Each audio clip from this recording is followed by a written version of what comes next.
صدقہ فطر کتنا ادا کرنا چاہیے؟ بخاری اور مسلم میں ہے کہ صدقہ فطر نبی اسلام نے گھر کے ہر فرد کی طرف سے، چاہے وہ غلام ہو، بچہ ہو، بڑا ہو، یہ آپ نے واجب فرمایا تھا کہ دینا ہے.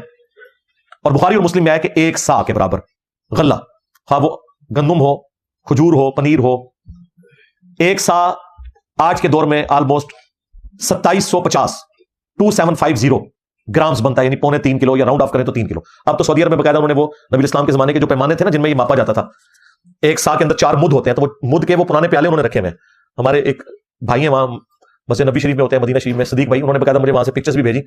تو میں نے پچھلی دفعہ باقاعدہ ریکارڈنگ کروائی تھی کہ یہ جو اہل تشیع کا موقف ہے نا 3 کلو ہونا چاہیے، یہ درست ہے. حنفیوں کا جو موقف ہے نا 2 کلو والا یا 2.25 سیر والا، یہ درست نہیں ہے. اہل حدیث بھی 3 کلو کے ہی قائل ہیں. اسی وجہ سے آلموسٹ 2.25 یا راؤنڈ آف کر لیں 3 کلو آپ دے سکتے ہیں. اور وہ ابو داؤد میں حدیث ہے نبی اسلام نے جو روزہ دار سے کوئی چھوٹی موٹی غلطیاں ہو جاتی ہیں روزے کی حالت میں، کوئی فوش بات نکل گئی، اس کی کمپنسیشن فرمائی ہے کہ وہ آپ نے ادا کرنا ہے، اور وہ آپ نے عید کی نماز سے پہلے ادا کرنا ہے.